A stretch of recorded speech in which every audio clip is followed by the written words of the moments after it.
بہرحال اب میں مستقبل کی طرف آتا ہوں. اس کو میں دو حصوں میں تقسیم کروں گا، ایک مستقبل بعید، ایک مستقبل قریب. مستقبل بعید جو زیادہ بعید نہیں ہے میرے نزدیک، وہ بہت زیادہ دور نہیں ہے. وہ کیا ہے؟ قرآن مجید کے صغرا کبرا سے بھی ثابت ہوتا ہے. پوری وضاحت کے ساتھ قرآن میں یہ نہیں ہے، لیکن صغرا کبرا قرآن میں موجود ہے، جس کا لازمی نتیجہ ہے جو میں ابھی آپ کے سامنے رکھوں گا، اور احادیث نبویہ سے بڑی وضاحت کے ساتھ ثابت ہے کہ قیامت سے قبل پوری دنیا میں، پورے گلوب پر دین حق اسی طرح غالب آئے گا جیسے کہ حضور کی جد و جہد کے نتیجے میں جزیرہ نما عرب میں غالب آیا تھا. قرآن میں صغرا کبرا کیا ہے؟ 3 دفعہ کہا کہ ہم نے بھیجا ہے محمد کو صلی اللہ علیہ وسلم دین کو غالب کرنے کے لیے. وہ آیت میں نے بار بار کوٹ کی ہے. 5 دفعہ کہا ہے کہ ہم نے بھیجا ہے محمد کو پورے عالم انسانیت کے لیے.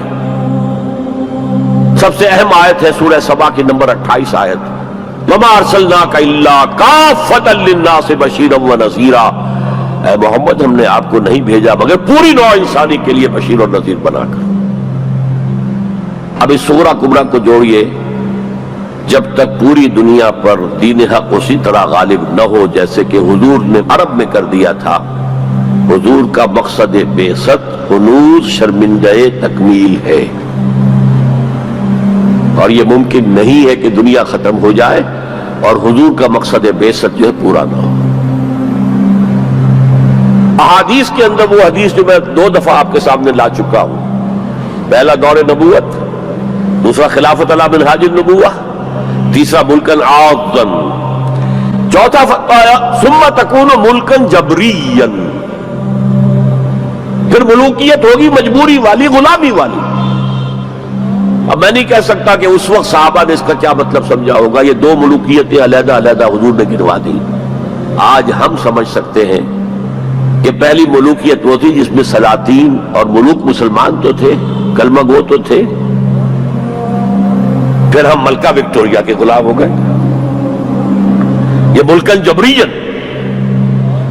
یہ پورے عالم اسلام کو جو رونق ڈالا تھا کولونیل پاورز آف یورپ نے، یہ اس کی طرف اشارہ ہے. یہ فرمایا یہ دور بھی رہے گا جب تک اللہ چاہے گا، پھر اللہ اسے بھی اٹھا لے گا. And the good news is ثم تکون خلافت علی منہاج النبوہ، پھر دوبارہ دنیا میں خلافت علی منہاج النبوہ کا نظام قائم ہوگا. یہ ہے وہ دور جو آنے والا ہے، مستقبل میں آئے گا، لازماً آئے گا.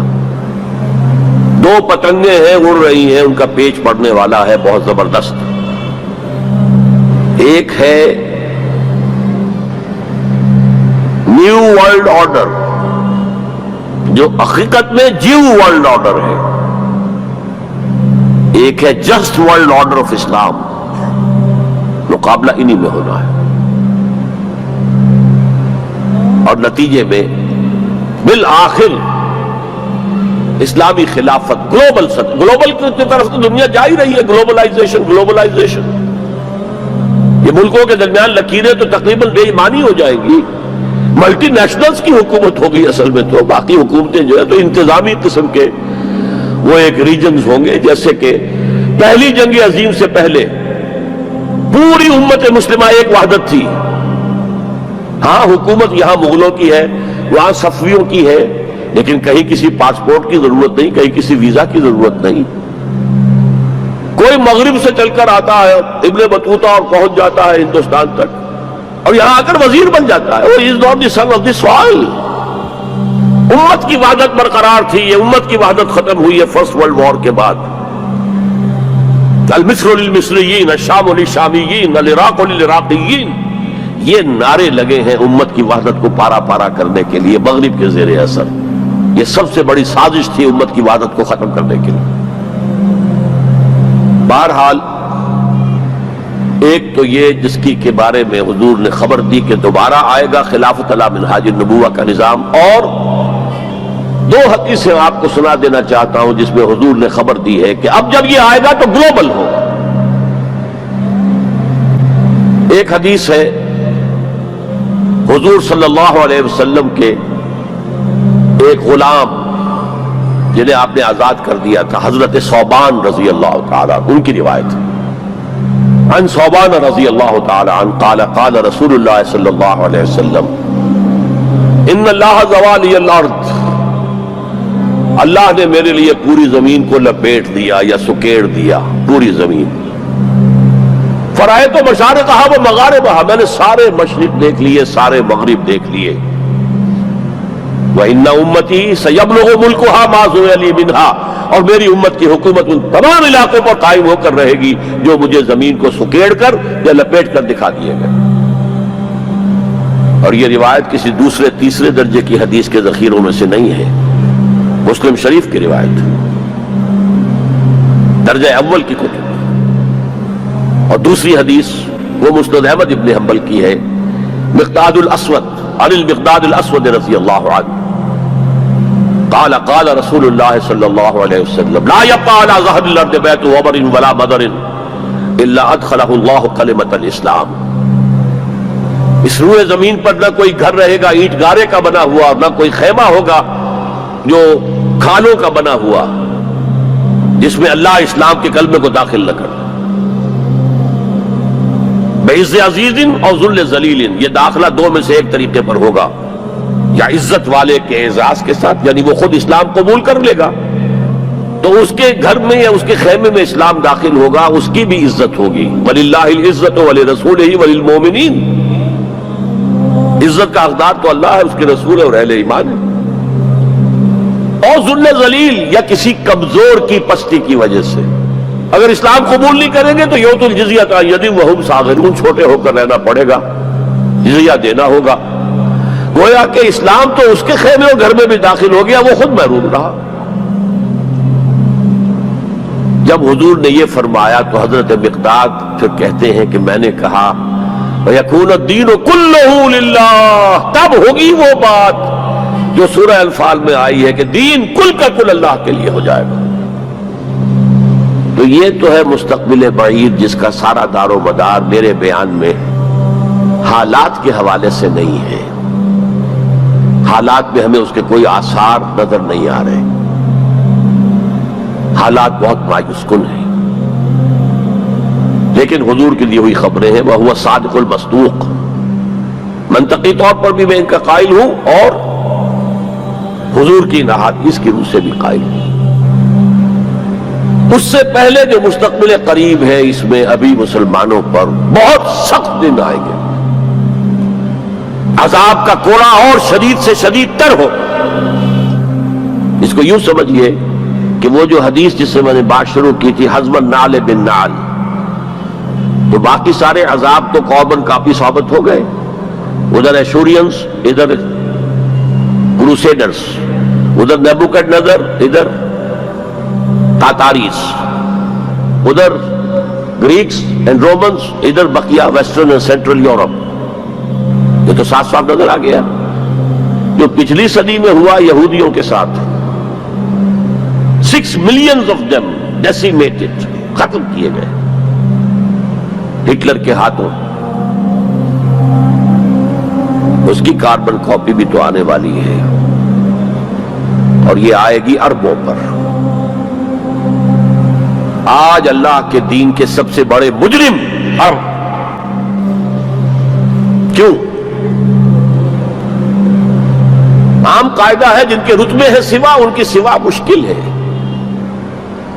حضور کی ازواج سے کہا گیا کہ نہیں، اگر تم کوئی غلط حرکت کرو گی دوہری سزا ملے گی تمہیں، تمہارا رتبہ بہت اونچا ہے، تم نبی کے گھر میں آباد ہو۔ عربوں کو اللہ نے فضیلت دی کہ محمد ان میں سے تھے، رسول عربی ہیں صلی اللہ علیہ وسلم، یہ رتبہ بلند ملا جس کو مل گیا۔ ہر مدعی کے واسطے دار و رسم کہاں۔ پھر سب سے بڑی فضیلت کیا ہے؟ ان کی اپنی مادری زبان میں قرآن موجود ہے، اللہ کا کلام۔ ان کو قرآن کے سمجھنے میں کوئی دقت تو نہیں ہے۔ یہاں میں تو آپ سے کہتا رہا ہوں عربی سیکھیں، عربی سیکھیں، عربی سیکھیں، تاکہ قرآن کو اس کی اپنی اصل زبان میں اپنی آنکھوں سے پڑھ سکیں۔ ان کو تو ضرورت نہیں۔ پھر بھی ان کا اگر یہ حال رہا کہ جو ملک بھی کولونیل رول سے آزاد ہوا اس نے یا تو اپنا قبلہ کر لیا ماسکو کی طرف اور یا واشنگٹن کی طرف، تو ان سے بڑا مجرم اور کوئی نہیں۔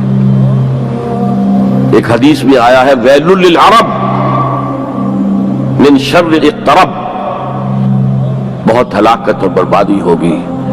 ایک مرتبہ ام سلمہ رضی اللہ تعالی عنہ نے ام المومنین پوچھا کہ یہ جو آپ فرما رہے ہیں کہ اتنی بڑی تباہی آئے گی، اتنے بڑے مسلمانوں کے اوپر برے حالات آئیں گے، تو عرب اس روز کہاں ہوں گے؟ فرمایا العرب یومئذ قلیل، بہت کم رہ جائیں گے، بہت بڑی تباہی آنے والی۔ اور اس کا نقطہ آغاز کیا ہوگا؟ ویسے تو ہے جو کچھ ہو رہا ہے فلسطین میں، اسے وہ 30 کروڑ عرب بھی دیکھ رہے ہیں اور باقی 100 کروڑ مسلمان باقی بھی دیکھ رہے ہیں۔ ٹک ٹک دیدم دم نکشیدم، وہ آئی سی جو ہے وہ بھی زیادہ وہ آئی سی بن کر رہ گئی اور کچھ نہیں، کوئی کسی طرف سے احتجاج تک نہیں ہے۔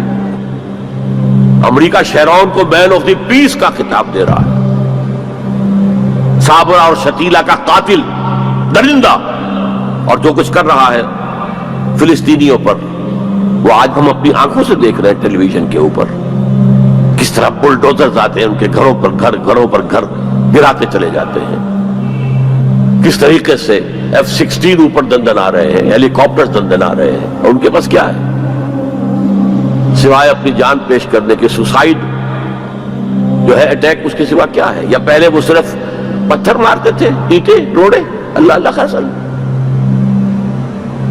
تو یہ ضربت علیہم الذلۃ والمسکنۃ وباؤوا بغضب من اللہ تو پہلے ہی ہو چکا ہے۔ لیکن جن دو چیزوں پر یہودیوں کا اور west white Anglo Saxon Protestants کا اتفاق ہے، وہ ایجنڈا، 4 نکاتی ایجنڈے پر یہ متفق ہیں۔ نمبر 1، جلد از جلد وہ جنگ ہونی چاہیے جس کی خبر بائبل میں دی گئی ہے، ارمگیڈون،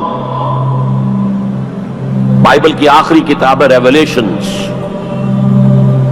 مکاشفات یوحنا۔ یہ یوحنا جون جو ہے یہ حضرت یحییٰ نہیں، حضرت مسیح کے حواریوں میں سے ایک جون ہے، ان کے مکاشفات ہیں، اور اس میں یہ ہے کہ ایک بہت بڑی جنگ ہوگی تاریخ انسانی کی، ارمگیڈون۔ اور اگر آپ دیکھیں گے ڈکشنری میں تو لکھا ملے گا a very big war which will be fought between the forces of good and evil before the end of this world۔ ارمگیڈون جلد از جلد ہونی چاہیے۔ نمبر 1، عراق پر حملہ اس کا نقطہ آغاز ہے۔ آگے یہ سلسلہ کدھر بڑھتا ہے یہ ابھی دیکھنے کی بات ہے۔ نمبر 2، گریٹر اسرائیل قائم ہونا چاہیے تاکہ پوری دنیا کی یہودی آ کر سما جائے۔ ابھی تو اس چھوٹے سے اسرائیل میں تو ساری دنیا کی یہودی تو نہیں آ سکتی۔ اور یہ کہ فلسطینیوں سے اس ارض فلسطین کو پاک کیا جائے تاکہ نہ رہے بانس نہ بجے بانسری، یہ خودکش حملے بھی ختم ہو جائیں، یا انہیں سمندر میں پھینکو یا انہیں جارڈن کی طرف دھکیل دو، چلے جاؤ ادھر۔ نمبر 3، مسجد اقصی اور ڈوم آف دی راک، قبۃ الصخرہ کو گرایا جائے۔ نمبر 4، ٹیمپل تعمیر کیا جائے، 3rd ٹیمپل، جس کی پوری تیاری کر چکے ہیں، جس کے پورے نقشے بن چکے ہیں، جس کے لیے اس کی جو بھی انٹرنل ڈیکوریشن ہوگی اس کے لیے سب کچھ تیار ہو چکا ہے۔ اور یہ انتفاضہ جو ریسنٹ شروع ہوا ہے یہ شیرون کے دورے کی وجہ سے کہ وہ مسجد اقصی میں داخل ہوا اور وہ دیکھ رہا تھا جگہ کہاں سے ہمیں فاؤنڈیشن بنانی ہے اور کیا کرنا ہے۔ 4 باتیں گنوائی میں نے، 5ویں بات ایک اور بھی ہے کہ جب 3rd ٹیمپل تعمیر ہو جائے تو تھرون آف ڈیوڈ لا کر وہاں پر رکھ دیا جائے۔ یہ مجھے پتا نہیں تھا، یہ تھرون آف ڈیوڈ ابھی حضرت داؤد کا تخت جو ہے کہیں محفوظ ہے۔ یہ پروٹیسٹنٹس کا ایک رسالہ نکلتا ہے دی ٹرمپٹ، فلاڈلفیا سے، امریکہ کے شہر فلاڈلفیا سے، دی فلاڈلفیا ٹرمپٹ، اس میں پتا چلا یہ ایک پتھر تھا جس پر بٹھا کر حضرت داؤد کی تاج پوشی کی گئی تھی، اسی پر حضرت سلیمان کی تاجپوشی ہوئی، اسی پر بعد میں ان کے اور جو بھی تھے حکمران ان کی تاجپوشی ہوتی رہی۔ وہ پتھر ٹائٹس نے جب گرایا ہے یروشلم کے اس سیکنڈ ٹیمپل کو تو وہ اپنے ساتھ لے گیا، وہ روم پہنچ گیا، روم سے آئرلینڈ پہنچ گیا، کیتھولک ملک ہے بہت بڑا، وہاں سے اسکاٹ لینڈ آیا، وہاں سے انگلینڈ میں آ گیا اور اسے رکھ دیا گیا جو ان کی پارلیمنٹ کے ساتھ جو گرجا ہے۔ اور 14ویں صدی عیسوی میں اس کو ایک کرسی میں بلڈ کر دیا گیا سیٹ کی حیثیت سے، اب وہ تھرون ہے، اسی کرسی پر بٹھا کر انگریز جو بھی بادشاہ ہوئے اور جو ملکائیں ہوئی ان کی کورونیشن ہوئی ہے، وہ وہاں سے لا کر اب یہاں رکھا جائے گا۔ البتہ اس کے بعد ان کے ایجنڈے مختلف ہو جاتے ہیں۔ یہودی سمجھتے ہیں ہمارا مسیح آئے گا، وہ اس تخت پر بیٹھ کر دنیا پر حکومت کرے گا۔ اس کے لیے بھی سمجھ لیجئے ان کے مسیحا سے مراد کیا ہے۔ ان کے ہاں چلی آ رہی تھی پیشین گوئیاں کہ ایک مسیحا آئے گا جو تمہارے دل اندر دور کرے گا، تمہیں عظمت تک پہنچائے گا۔ وہ حضرت مسیح آ گئے، انہوں نے مانا ہی نہیں، تو وہ پیشین گوئی جو ہے ابھی موجود ہے۔ دی پوزیشن از ویکنٹ، ابھی تک وہ مسیحا نہیں آیا، they are waiting for their مسیحا، اس لیے کہ مسیح کو تو مانا نہیں۔ اور عیسائیوں کا خیال ہے حضرت مسیح کا جو سیکنڈ نزول ہوگا، سیکنڈ کمنگ، تو وہ اس تخت پر بیٹھ کر حکومت کریں گے پوری دنیا پر۔ یہ ایجنڈا ہے۔ کوئی سبب معلوم ہو سکا ہے آج تک کہ عراق پر کیوں حملہ کیا گیا؟ اور کمال ہے کہ اس قوم نے پھر اسی شخص کو منتخب کر لی۔ 9/11 کس نے کیا اس کی کوئی کبھی تحقیق ہوئی ہی نہیں، روک دیا گیا۔ جب شروع میں تحقیق شروع ہوئی تھی تو پہلے تو بیان آیا تھا بش کا کہ یہ لیک کیوں ہو رہی ہیں چیزیں اس سے، اور پھر سسٹم روک دیا گیا۔ یہ سارا جو معاملہ ہے history is going towards that direction. لیکن بہرحال اس میں جو مسجد اقصی کی شہادت کے بعد اور قبۃ الصخرہ کے گرانے کے بعد جو خون کھولے گا عرب نوجوانوں کا، اس کا آپ اندازہ نہیں کر سکتے۔